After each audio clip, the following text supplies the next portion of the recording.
Quédate en este episodio porque vamos a hablar acerca de los impuestos a los creadores de contenido y cuál es su tratamiento fiscal desde nuestro punto de vista. Hola arpeos, bienvenidos a un nuevo episodio de Lavadero Fiscal. ¿Cómo estás, amigo? Todo muy bien.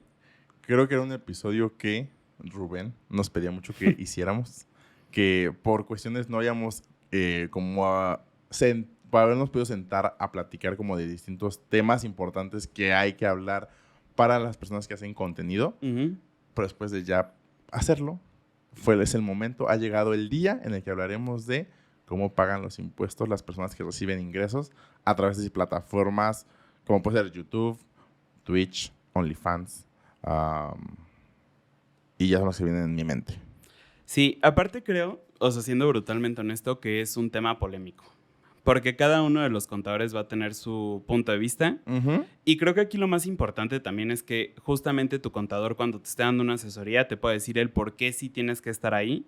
Porque en su momento él es el que te tendría que defender en caso de que te llegara a buscar la autoridad, ¿no? Claro. Entonces, nosotros justamente en este momento les vamos a hablar desde nuestro punto de vista, desde lo que nosotros creemos que corresponde. Porque a diferencia, por ejemplo, de las personas que trabajan en Didi, Uber, etcétera, no existe un régimen específico para estos creadores de contenido. Uh-huh. Entonces, pues, comenzamos. Ok, creo que las primeras preguntas que podemos recibir en la historia es, oye, ¿debo estar en el régimen de plataformas digitales? Creo que eso va a ser de las primeras, porque creo que muchos tal vez pensarán, ustedes dicen, es una plataforma digital, los ingresos los recibo a través de este intermediario, entonces ¿debo estar en este régimen? Uh-huh. ¿Qué opinamos? Creo que todo depende de cómo te paguen y de la plataforma. Porque, por ejemplo, estábamos revisando ahorita y dentro del listado de plataformas está Twitch. Entonces, si eres un Twitcher, pues probablemente sí te estén pagando a través de una retención que te hace la plataforma, porque tú le tendrías que proporcionar tus datos, te van a hacer una retención y esto en automático ya te coloca en el supuesto de que tienes que estar pagando a través de plataformas digitales y no de otros regímenes que pueden llegar a existir. Entonces creo que lo más importante en este tema es que podamos identificar cómo nos pagan. Uh-huh. Recordemos que el tema de estas retenciones que menciona Eric generalmente va a ser de dos impuestos, ISR e IVA. En el tema del ISR, en general debería ser considerado como un servicio y por lo tanto la retención será del 1%. Uh-huh. Del IVA, no importa si de la forma en la que puedes obtener el ingreso y estando en el régimen de plataformas, la retención siempre será del 8%. Aquí es muy importante que si vas a iniciar o ya estás haciendo ingresos y dices, oye, es que no me sale esto, que tengas cuidado y que sí estés poniendo tu RFC en la plataforma donde te indiquen. Sí. Porque si no, claramente esta retención que puede ser del 9%, hablando por ejemplo en específico de Twitch, tendría que aumentar al 36% por no tener tus datos fiscales. Entonces, sí ten mucho cuidado si vas a iniciar, si llevas poco, si ya estás monetizando, también es un tema importante, pues sí ten cuidado con el tema de tus impuestos, porque esos ingresos también tienen que pagar impuestos. Sí, y aparte este 36% es importante mencionar que es como un dinero a fondo perdido.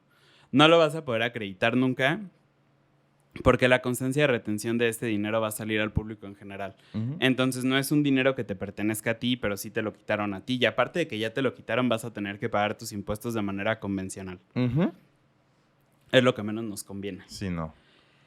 Una vez que ya podemos descartar que no estamos en un lista de plataformas, entonces creo que lo siguiente sería identificar cómo nos están pagando. Uh-huh.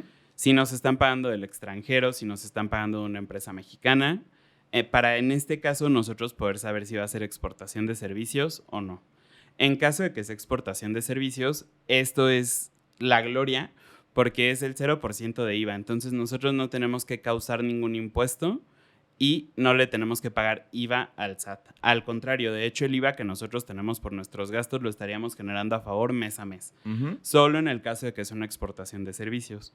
En caso de que, bueno, y para que sea una exportación de servicios, nos tendrían que estar pagando del extranjero a nuestra cuenta o a través de algún intermediario de pagos. Sí, pero se tiene que comprobar que viene el extranjero. Esa es creo que la parte más importante, porque eso sí está regulado, viene en el reglamento del IVA, donde sí se debe identificar que el pago viene de una institución extranjera, una institución de banco extranjera. Uh-huh. Entonces, aquí ese es un problema a veces que llegamos a detectar en una asesoría que teníamos, porque era una empresa del extranjero que sí revisamos que tenía sede en el extranjero, uh-huh. Sin embargo, sí tenía una cuenta mexicana. Sí. Entonces, ahí era un tema de, oye, pues es que estás en el supuesto donde sí es una empresa que sí se podría considerar importación en principio, pero al tener una cuenta mexicana, pues ya en estricto sentido, y siendo conservadores, porque también es una cosa importante, o sea, sí tratamos a veces de ser conservadores con estas recomendaciones para afectar lo menos posible a las personas que ya sean nuestros clientes o que nos contratan para asesorías, pues que tienen, por ejemplo, en este caso les dijimos, oye, pues sí vas a tener que causar IVA de ese ingreso porque es una cuenta que está aquí en México.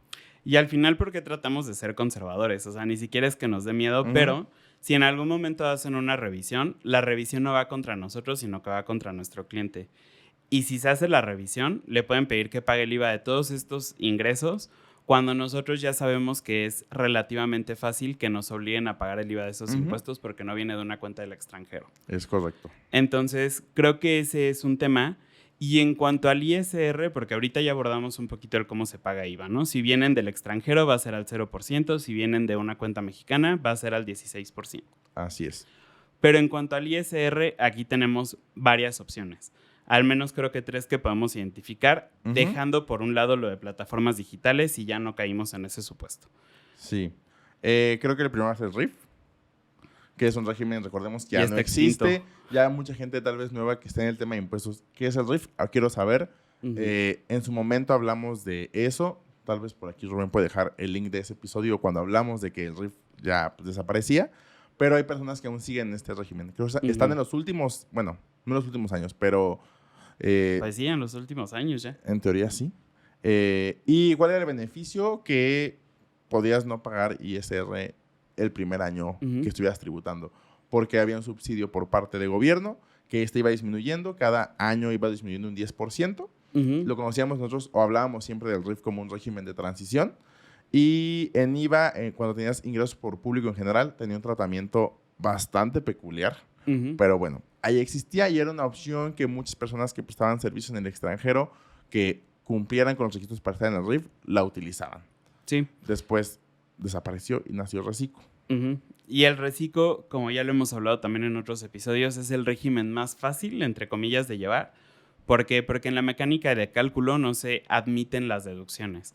Entonces, pudieras no tener facturas de gastos, aunque no te lo recomendamos porque de hecho es una obligación del régimen y te pudieran llegar a sacar por eso.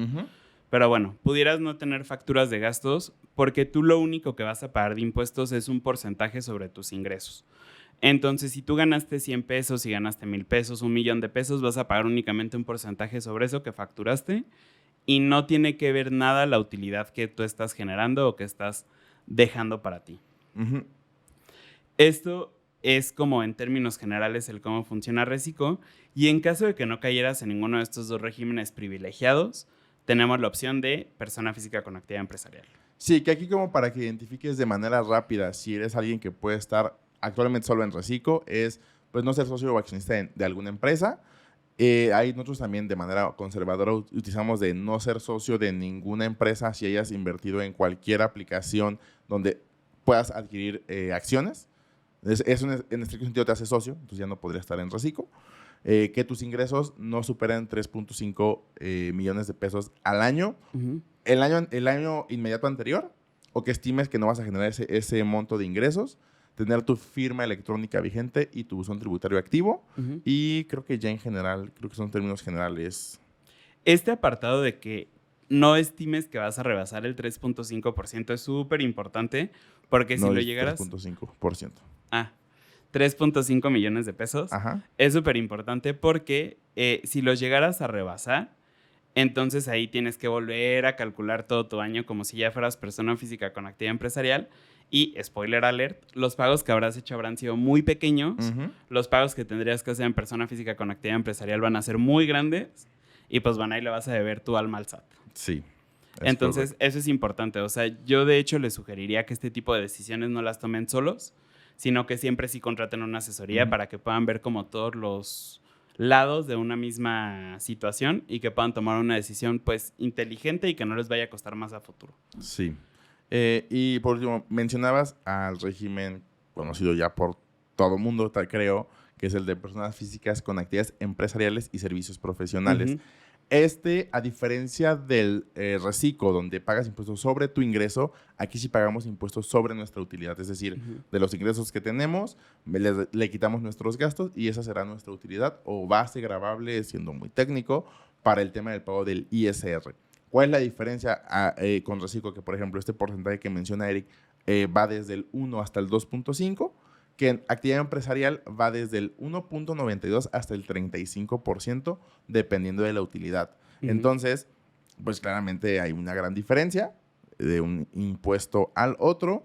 Y también la realidad es que cuando recibimos ingresos de plataformas, nuestros gastos pueden no llegar a ser tantos. Porque a lo mejor hacemos una inversión inicial de comprar cámaras, comprar alguna consola, estás pensando en Twitch, comprando todo lo que necesitas para armar tu set donde vas a estar grabando, pero después de eso tal vez el gasto puede ser mínimo. Entonces sí es muy importante que analicen si puede estar en reciclo desde el principio para que no te cueste tantos impuestos, y si no es así, pues más bien tener como la forma, o tener más bien dos cosas en mente. Si no tienes tantos gastos, que sepas que vas a pagar una cantidad tal vez considerable de impuestos en ISR, dependerá de los gastos que tengas. Y la segunda es que si ya decidiste un régimen, bueno, en específico actividad empresarial, no puedes variar con reciclo. Tendrás que cumplir todo el ejercicio fiscal con ese régimen y tal vez el siguiente poder analizarlo. Que aquí justamente depende de que seas creador de contenido. Y esto es bien importante porque si ahorita pensamos, por ejemplo, en una persona que sea gamer, pues, por ejemplo, para el Nintendo Switch están los famosos Amiibos, ¿no? Entonces te compras todas tus figuritas de Amiibos, haces un unboxing, esto te va a generar dinero y por lo tanto es deducible. Pero siendo cualquier otro tipo de creador de contenido como los polinesios, ya les hemos enseñado algunos videos de donde ellos enseñan su materialidad y donde deducen hasta el perro, literalmente. Sí. Entonces, pues creo que es súper importante que nosotros podamos saber cómo a qué nos dedicamos, cómo lo hacemos, para que podamos definir como nuestro contexto y con base en eso poder ir viendo nuestras deducciones. Esto es específicamente más importante si estamos hablando de actividad empresarial.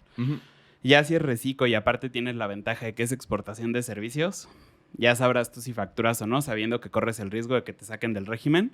Pero para persona física con actividad empresarial creo que sí es súper importante que puedas tener claro qué es deducible y qué no es deducible para ti. Sí, creo que es esta cuestión de identificar qué tipos de ingresos puedes llegar a tener. Si es ingreso propio de tu creación de contenido, si es publicidad, si es, no sé, cualquier otra forma que puedan tener como creador de contenido, que identifiquen qué ingreso, en cómo dividir sus ingresos, en cómo los obtienen, también les da más facilidad de poder identificar qué gastos son o no deducibles. Tú, por ejemplo, hablabas de cuando son gamers y este tema de Amiibos, o cuando compran cositas para sus consolas, cualquier gasto que puede decir, es que puede no ser deducible, tendrán que analizarlo y tal vez si hay forma de entender, o sea, que si entienden ustedes cómo es que generan ingresos y qué deducciones son estrictamente indispensables para ustedes, creo que pueden ser deducibles muchas, muchas cosas. Pero si tal vez no lo ubican tanto o no saben cómo hacerlo, pueden contratar una asesoría con nosotros. Sí. arpeaconsultores.com, esquina superior derecha, asesoría 1 a 1, ven nuestra agenda, seleccionan el horario que les quede mejor y ya ahí pueden hacer su propio pago, les llega el meeting, nos conectamos, se van sin dudas, todos somos felices. O bien nos pueden seguir en redes sociales, también compartimos este tipo de contenido. Estamos en Instagram, Facebook, YouTube, Spotify, TikTok, Threads. Y creo que Reddit. En Reddit luego contestamos algunas preguntas. Y pues ya el objetivo de esto justamente es que ustedes no tomen la decisión solos, porque puede haber cosas que se nos escapen.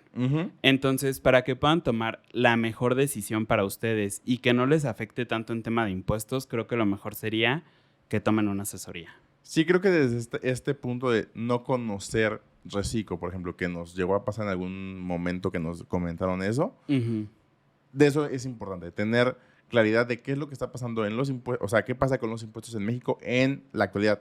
La realidad es que para 2024, y tal vez adelantando de otros temas, no va a haber muchos cambios al parecer. Entonces, lo que ya sabemos del 2023 básicamente va a estar aplicable para 2024. Entonces, sí podemos ir como tomando decisiones para incluso el siguiente año desde ahorita. Probablemente no se modifiquen las leyes, pero sí cambien las reglas del juego y eso sería en resolución miscelánea. Entonces también manténganse al tanto. Y creo que es todo por el episodio de esta semana. Nuevamente es una recomendación, es nuestro entendimiento. Y aquí, si se fijaron, este episodio es un gran depende. Sí.